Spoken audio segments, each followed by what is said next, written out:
İsmet Köroğlu, çağdaş dans sanatçısıyım. İstanbul Devlet Opera ve Balesi Modern Dans Topluluğu'nda dans ediyorum. Elena Yablokova adım. Rusya'dan geliyorum. 18 yıldır Türkiye'de yaşıyorum. Onların arasında 15 yıldır pole dans eğitmeniyim. Mert Alaağaç, 32 yaşındayım. Sakarya Üniversitesi Devlet Konservatuarı Halk Oyunları bölümü mezunuyum. 8 yaşımdan beri dans ediyorum. Selen Gürmen Sanders, pole dans yapıyorum. Yaklaşık 10 yıldır pole dans eğitmenliği yapıyorum. Ben Azat Kaan.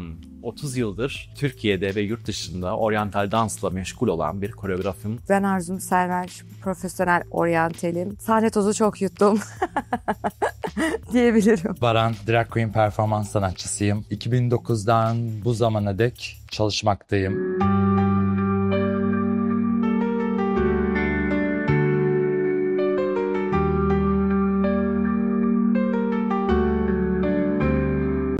Dans aslında şöyle, bence tamamen cesurların yapabileceği bir iş, özgüvenli insanların yapabileceği bir iş. Olay tamamen aslında hayallerindeki şeyi bedeninle dönüştürmek. Tamamen bu. Kendini ifade etme biçimi. Yani bir vücudu kullanarak, poz değiştirerek bir şekilde konuşmadan kendini ifade edebiliyorsun. Dans mutluluktur. Dans benim için hareketle ilgili olan her şey olabilir. Ben de kendimi bu hareketle ilgili olan her şeye konumlandırdığım bir beden olarak tasvir edebilirim ve söyleyebilirim. Dolayısıyla dans benim için hareketle ilgili olan her şey. Günde bir kahve içmek gibi bir şey. Bazen hatta kahve, bazen su gibi gelebiliyor. Değişik günlerde değişik şeyler için kullanabiliyorum. Değişik bir araç benim için sanırım dans. Dans benim için bir artık yaşam şekli. Yani bu sadece benim için bir meslek değil. Bu artık sabah uyandığımda bile hayatımı ona göre şekillendirdiğim bir durum. Ve sanat. Dans benim için sanat. Ve ben bu sanata aşığım. Benim için dans, müzikle bedenin sevişmesi.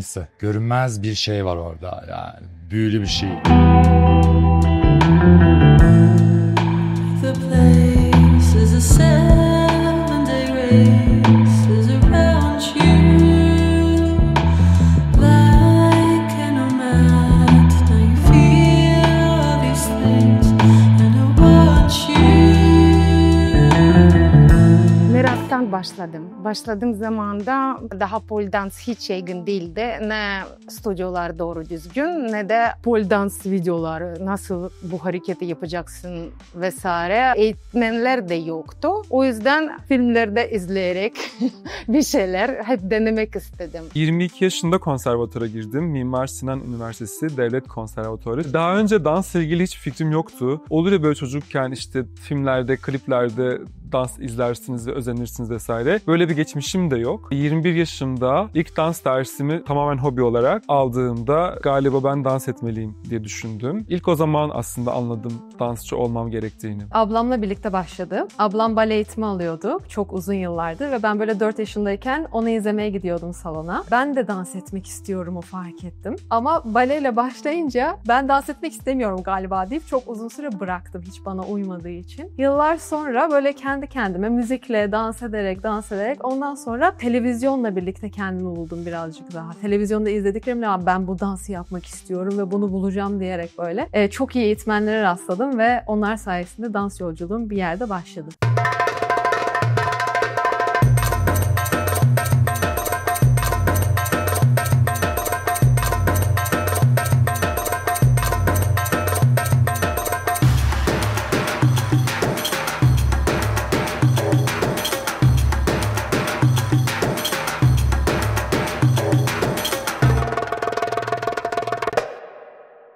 Aslında ben hiçbir zaman dansçı olmak istemedim. Hedefim ailem dediği gibi oku, büyük adam ol dediler ve ben işletme okudum, uluslararası ticaret, fakat işletemedim. Kaderin bir cilvesi mi desem artık, bir tuzağım desem, workshoplara başlayıp daha sonra kendimi konservatuvarda bulup daha sonra da bütün dünyada yani toplam 47 ülkede sahne alıp ders vermiş bir koreograf olarak kendimi buldum. Dans geçmişim çok eski aslında ama danstan sonrasına ben oryantale evrildim. İlk önce Türkiye'de dans etmeye başladım. Fakat dans konusunda pek bir yere varamayacağımı, bir noktadan sonra tıkanacağımı bildiğim için artık yurt dışına gitmeye karar verdim. Singapur'da bu işi daha bir sevdim ama asıl oryantale Singapur'da yöneldim. Orada başlayıp tekrar döndüğümde oryantal olarak dönmüş oldum. kendimden bir tane daha olduğunu anladığım anda hareket haline geçtim. Yani biraz beni gaza getirdi. Aslında hayata atılmakla, sosyalleşmekle. Zaten ondan sonra hayatıma tiyatro girdi. Üniversite hayatıyla beraber dansla ilgilenmeye başladım. Tabii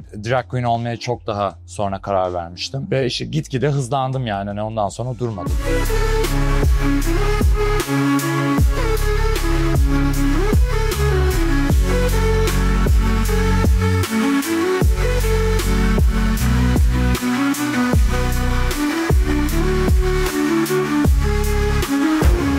Motivasyonum her zaman değişiyor. Yani yalnız başıma geçirdiğim, hayvanlarıma geçirdiğim her vakit beni sahneye hazırlıyor. İnsandan uzak olduğum her an motive olabiliyorum. Sahneye koyduğum işin beğeniliyor olması, iyi geri dönüşler, pozitif anlamdaki geri dönüşler tabii ki fazlasıyla motive ediyor. Zaten o gaza getiriyor. Ya da şu anki çalıştığım yeri hesap edecek olursam mekanın kendisi mesela beni motive ediyor. Şu an Mimar Sinan'ın işte 1545 yılında yaptığı İkiz Hamam eserinin içerisindeyiz. Başından sonuna kadar bir tarihi eser burası. Bu beni zaten motive ediyor ki buraya başlamamdaki en büyük sebep buydu. Motivasyon, alkış kesinlikle. Sahnede olmayı çok seviyorum ve şunu söyleyeyim, tabii çok kötü dönemlerden geçiyoruz. Böyle çok üzücü dönemlerimiz oluyor. Hayat maalesef ki devam ediyor ama bizim işimiz de eğlendirmek. Buraya gelen misafirler her zaman güler yüzle ayrılmalı. Benim en büyük motivasyonum bu. İnsanlar mutlu oluyor ya derslerden sonra. Hocam sizin vesilenizle bir şeyleri çözdük, öğrenebildik, yolumu çizmeye başladım diyorlar. Şu anki benim motivasyonum o. Sanırım keyif.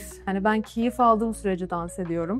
Hiçbir zaman böyle bir yarışmayı kazanacağım ya da bunu yapacağım diye dans edip uzun süre dans edemedim. Hatta keyif almadığım zaman dans etmiyorum ben. Bir motivasyonum yok aslında. Gerçekten yok. Sadece kendimi akışa bırakıyorum. Tamamen sevdiğim bir iş olduğu için bir şeyleri başarabildiğini görmek ve bir şeylerle alakalı yeni bir şeyler üretmek sabit bir şey değil, durağan bir olay olmadığı için aslında tamamen motivasyon bu.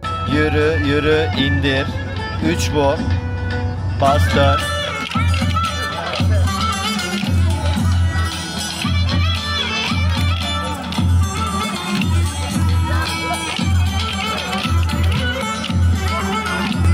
Normal yaşantımda deli değilim ama sahne işi olunca tamamen normal hayatımızdan çıkıyoruz. Yaptığımız iş tamamen delilik. Deli miyim? Zannetmem. Disiplin ve tutku. Dansçı bireyler çoğu aileleri tarafından okullara gönderilmiş ya da eğitim verdirilmiş oluyor. Ama ben bunun tam tersiyim. Kuş bakışı bir yerden dalmış gibi oldum. Bu delilik evet. Ve bunu devam ettirebilmek bu arada. Ve aynı zamanda belli bir otoriteye bunu kabul ettirebilmek de bir delilik. Çok sorguluyorum yani. Bunu neden yapıyorum dedirtiyor. Sadist değilim. Yani bunun tek açıklaması herhalde delilik olsa gerek diye düşünüyorum. Kimine göre deliyim, kimine göre üstün zeka ama ben kendimi çatlak olarak görüyorum. Muhtemelen deliyimdir. Ben kendimi deli olarak görmüyorum. Ben sadece kendimi sahne aşığı bir kadın olarak görüyorum. Ben deli olduğumu zannediyordum bir zaman öncesine kadar. Ülke artık bir tımarhaneye döndü. O yüzden sokaktaki herkes bence deli. Yani hani ben bir Aysel var zannediyordum bir de ben.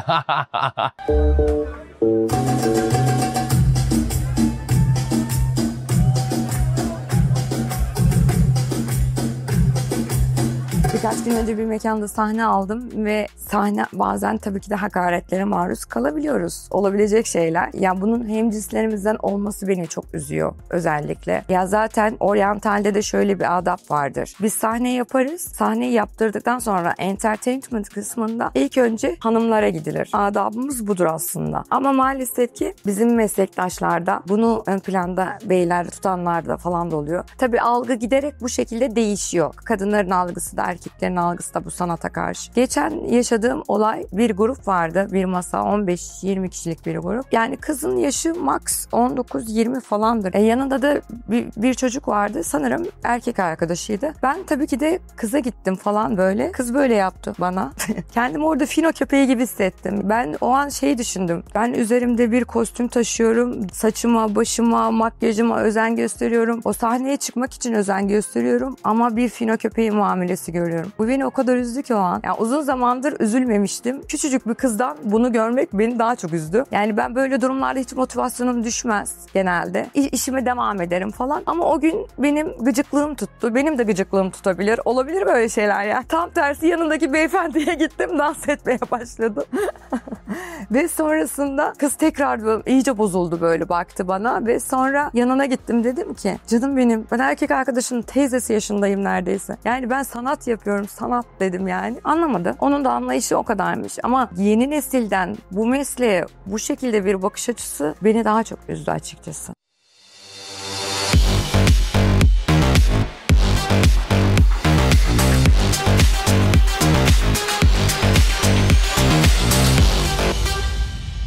Motivasyon sürekli olan bir şey değil. Çaba göstermen gerekiyor orada olması için. Hani dans içinde, hayat içinde. Sen bir çaba gösterdikçe o orada. Bazen çaba göstersen de olmuyor. Her şeyin gelip geçtiğini hatırlamak beni sanırım devam ettiriyor yola diyebilirim. Yıllar evvel biz iki dansçı olarak Zenne, bir tanesi Belçika'da, bir tanesi ben olarak Almanya'da, İsrail'e, Eilat şehrine bir festivale katıldık. O zamanlarda Türkiye'nin İsrail'e politik bir davası vardı. Mavi Marmara davası esnasındaydı. Hedef aslında orada Türk dansını, Arap dansını kültürel bir şekilde orada insanlarla bağdaştırmak. 2 yıl gittik o festivale, lakin ben 2. yıldan sonra orada biraz huzursuz olmaya başladım. Çünkü çok yakın bir bölgede insanlar katledilirken benim kültür ve sanatı düşünmem imkansızdı bir Müslüman, bir Türk olarak. Onun için orada aslında barışı ön plana koyacak bir paylaşımda bulunmuştum ve oradaki organizatörler benim tepeme binmeye başladı. O zamanlar İsrail hakkında konuşmak yasakken ben kafa tutup meydan okudum. İş o kadar büyüdü ki organizatörler beni Hamas'ın bir ajanı ilan ettiler. Kendi sosyal medyalarında şu anda İsrail'e girsem muhtemelen tutuklanıp ve nezarete girecek olan bir dansçı.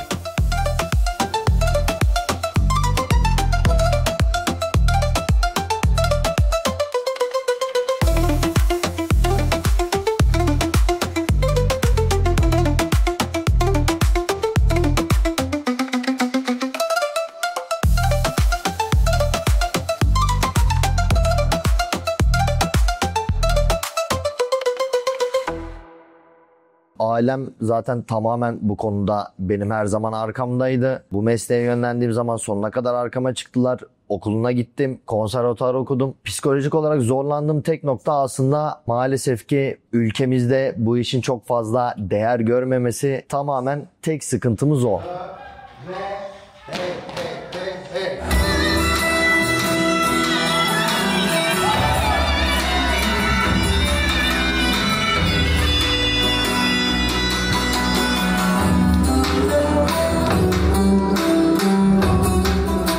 Dans benim için bir tutku ve hayatım tamamen bunun üstüne kurulu aslında. Tutkusu yaşamazsan yapamazsın bunu. Kesinlikle böyle uyanıp düşünmek gerekiyor, böyle yatıp düşünmek gerekiyor. Sevgili gibi. Evet, kesinlikle adadım. Ama yarın fikrim değişebilir. O kadar da şey değilim, katı değilim bazı şeylere karşı. Katı hiçbir şeye karşı. Hele bir yarışmaya hazırlanıyorsan 3 ay önceden, 6 ay önceden hani hazırlanıyorsun ve sen bana dikkat etmen gerekiyor. İşte overtraining olmayacaksın. İşte çok fazla bedenine ne iyi gelmiyorsa onu yapmamaya adaman lazım. Dolayısıyla büyük emek ve büyük bir seçim, her gün yaptığım bir seçim gerekiyor. Evet, adanmışlık. Çünkü o kadar çok meslek yapabilirdim, o kadar çok diplomam var. Yurt dışında üniversite bitirdim, üniversitelerde eğitim kariyerim oldu ve birçok şeyi de yapabilirdim. Fakat yapmadım, içimden gelmedi. Kader beni bu yöne yönlendirdi ve orada başarılı olduğumu görüyorum. Çünkü dilimle anlatamadıklarımı insanlara dans ile, müzik ile, bu benim kendimi ifade etme biçimimdir. Gece başımı yastığa koyduğumda en çok düşündüğüm konu bu oluyor zaten. Hayatımı bu mesleğe adadım. Özel hayatımı, ailemi, bütün her şeyimi buna göre ayarladım, yönlendirdim. Ama mutluyum her şeye rağmen. Benim hala yüzüm gülebiliyorsa bu işte ben mutluyum demektir. Ben hiçbir şeye ve hiç kimseye kendimi adayamam.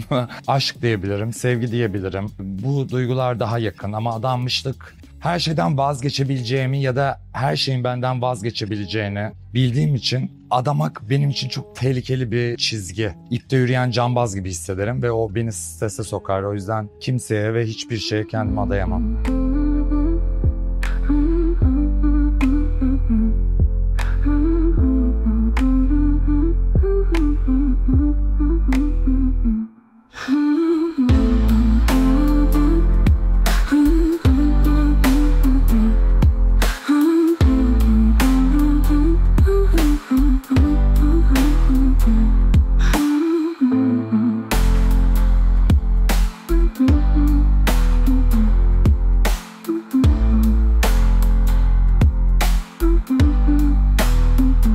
Geçenlerde bir arkadaşımızda oldu. Tam sahnedeyken pantolonu çok kötü bir şekilde yırtıldı ve yaklaşık 6 dakikalık, 6,5 dakikalık performansı pantolon yırtık bir şekilde tamamlamak zorunda kaldı. Tamamen bozmaman gerekiyor. Bir de zeybek gösterisindeydik. Zeybek yapıyorduk. Tamamen ciddi olan bir ortam ama seni izleyen bütün misafirler sana bakıp gülüyor. Biz kendimizi tutamıyoruz. Pantolonun yırtılan arkadaşım kendini tutamıyor ama mecbur olarak sahnede olduğumuz için o ciddiyette tamamlamak bizim için çok zordu.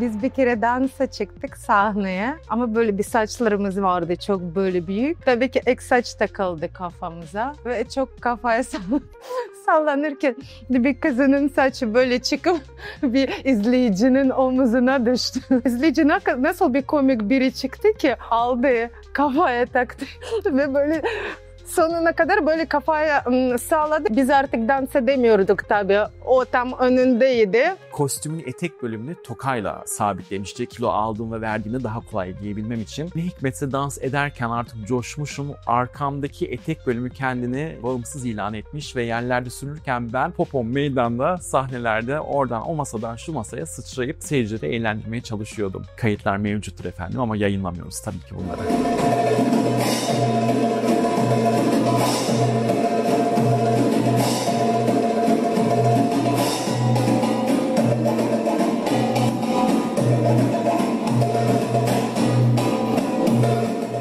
Doğanın mutlu olmasıyla mutlu olabilen bir tipim. Yani bu insan olarak demiyorum. Dünya, kainat, bir şeylerin yolunda böyle düzenli, sakin, refah içinde gidiyor olması gerekiyor. Ve tabii o doğanın içerisinde ben de olduğum için dolayısıyla şu anda mutlu değilim. Yani bu ülke, bu dünya bu haldeyken zaten evet mutluluk herkes için şudur demek çok saçma olur zaten. Ama bence herkese ortak noktada buluşturacak şey kaygısızlık, kaygısız bir yaşam, refah içerisinde yaşamak. Geri kalan her şeyi zaten her türlü kendin yaratabiliyorsun. Mutluyum. Zaten işimde gelebildiğim noktaya kadar geldim çok şükür. Ve artık amacım bir yerden sonra insanların bakış açısını değiştirmek bu mesleğe. Ne kadar daha değiştirebiliriz? İnsanlar bu işi ne kadar daha sevebilir? Ne kadar daha saygı duyabilir? Bizim de bir ailemiz, bir sevdiklerimiz olduğunu unutmadan bize ne kadar saygı duyabilirler? Artık bunu gösterme peşindeyim. Şu an çok mutlu değilim ama mutlu olmam için de şunlar lazım diyemiyorum. O bir olma hali. Ona bazen girebiliyorum, bazen giremiyorum. Ama huzurluyum. Akışta ve hareketler olduğunda ve her şeyi kabul ettiğinde günün sonunda bir dengede olmuş oluyorsun. Benim için mutluluk denge diyebilirim. Özgürlük bir mutluluk. İstediği şeyler yapmak mutluluk. İyi hissetmek sonuç olarak.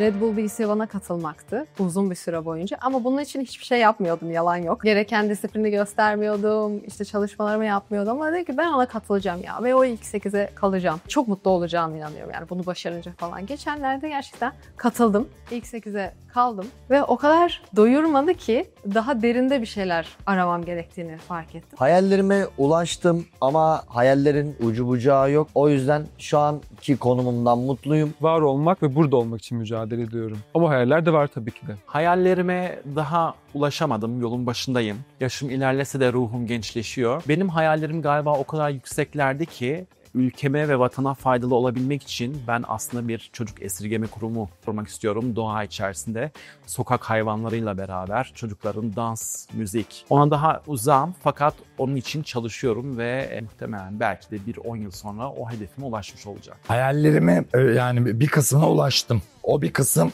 bu mesela bir tanesi bu.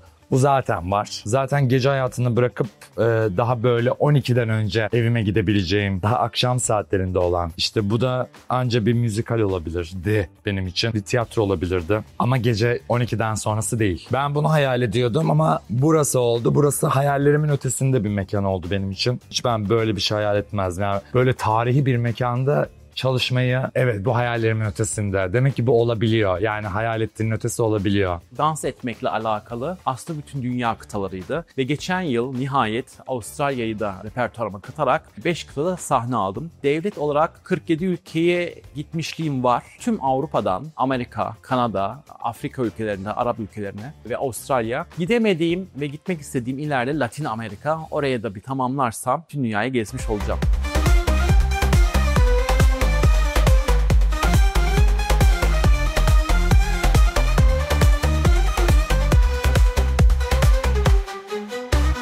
Türkiye'de oryantal olmak, yalnız kalmak öncelikle. Kesinlikle yalnızsınız. Sevgili anlamında bile, özel hayatınız bile çok zor bu sektörü seçtikten sonra. Yurt dışında falan maalesef ki böyle değil ama Türkiye'de bu böyle. Ben bunu her zaman söylüyorum. Ben bazen hiç tanışmadığım bir ortamda bir taksiciyle falan bir muhabbet ettiğimde bile mesleğimi söylemeye üzülerek maalesef utanıyorum. Çünkü şeyi bekliyorsun direkt, artık algı oluşmuş. Yani oryantalim dersem acaba bana yürür mü? Acaba rahatsız eder mi? Acaba yanlış bir yere çekilir mi mevzu? O nokta çok kötü bir nokta. Umarım o noktadan bir gün çıkarız gerçekten. Oryantal dansta tabii ki ön yargılarla karşı karşıyayız. Biz bunu artık sanat olarak görüp sanat platformlarında taşımaya çalışıyoruz. Tam bunu başardık demişken şimdi geriye bakıyorum. Son yıllardaki değişim artık dansçının ucuzu, dansçının sadece görseli olup da hiçbir kabiliyeti olmayanı makbul. Hedef gerçekten artık para kazanmaya döndü. Sanatı ayakta tutabilmek adına dansçıların %80'i, 90'ı hiçbir faaliyette bulunmuyor ne yazık ki. Biz bunu yapmaya çalışıyoruz. Bu sefer de başarılı olmaya başladığımızda hedef tahtası oluyoruz. Kadın olarak var olmak yeterince zorken bir de çıkıp da pole dans yapmak biraz zor diye düşünüyordum ve yurt dışındakilerin çok daha kolay olduğunu varsayıyordum.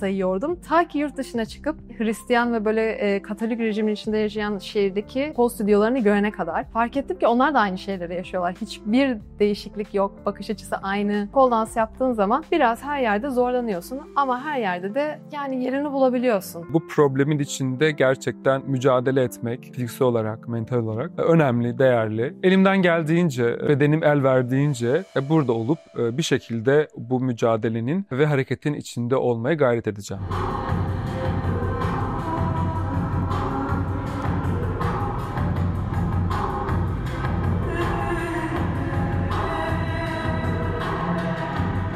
Sanatın doğması için bence tökezlediğin bir nokta olması gerekiyor. Yaralandığın, yara aldığın, çözümlemesi uzun zaman alan ve nedir bunun ilacı dediğinde içinden gelen sesi dinleyerek dışarı çıkarttığın o yaratım bence sanat. Bedenimden başka bir uzuv çıkıyormuş gibiydi sanat. Hep bende var olacak olan bir şey. Onu çünkü ben yarattım, ben çıkardım ortaya. Kendi branşım olarak halk oyunlarında bu bizim kültürümüz, bu bizim geleneğimiz, tamamen yozlaşmaktan uzaklaşıp biraz daha kültürümüze dönmeyi, bizden sonraki nesillerin de bunu tamamen devam ettirip şunu görmeyi isterim. Evet, biz de gençken bu işi yapıyorduk ve bu çocuklar bizden çok çok daha iyi yapıyorlar. Harekete geçin ve dans edin. Gerçekten niyete ulaşmak için ellerinden geleni yapmak gerekiyor. Hele zamanı kaybetmemek. Bir hedefe dümdüz gidip hiçbir şekilde kendine acımadan ve kendine bahane üretmeden ulaşmaya çalışmak. Bence kesinlikle bu.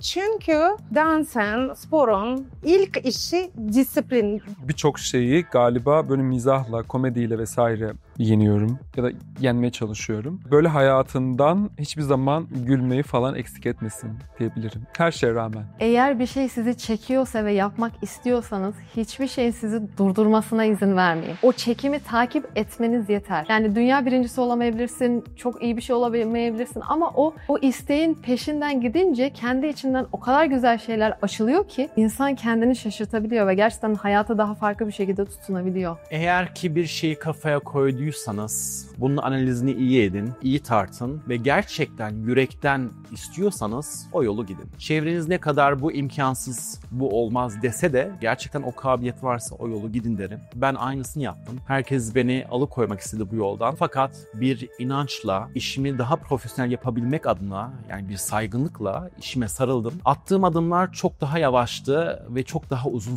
süre aldı. Ama istediğim yerlere ulaşabildim. Ben de yeri geldi. Çok vazgeçtim. Gittim mağazalarda satış danışmanlığı yaptım. Yani aklınıza gelebilecek çok meslek yaptım. Ama dönüp dolaşıp yine bu mesleğe geldim. Çünkü burada mutlu olduğum kadar hiçbir yerde mutlu olmuyorum. Burada kendim olduğum kadar hiçbir yerde kendim olmuyorum. Kendi benliğimi sahnede bir tek hissediyorum. Bence dönün, bırakmayın, vazgeçmeyin, pes etmeyin. Çok arkanızda kamçılayan, sırtınızdan vuran bu sektörde yani herkes herkesin arkasından konuşur vesaire, çok şey var arka planda ama hiçbir zaman vazgeçmeyin. Çok önemli. Sanatı sevin. Sanat çok güzel bir şey. Çok önemli benim için sorduğun soruya vereceğim cevap. Sadece şunu söyleyebilirim. Bunun için destan yazabilirim, süslü bir sürü cümle söyleyebilirim bir noktaya varması için. Anlamak diyeceğim buna sadece. Lütfen insanlar birbirini anlasınlar, her şeyi anlasınlar. Anlayın, anla. Bence müfredata girmeli. Anlamak diye bir ders girmeli. Yani Türkçe konuşuyor olmak, Türkçe dinliyor olmak, bakmak ve görmek gibi bir şey. Ne kadar anlıyoruz? Bence hiç anlamıyoruz. Şu şeyi çok seviyorum. O karıncayı bile incitmezdeki bile karıncayı incitir. O bileyi anla yani, hani ne demek olduğunu anla. Her şey, her şey, her şey, her şey.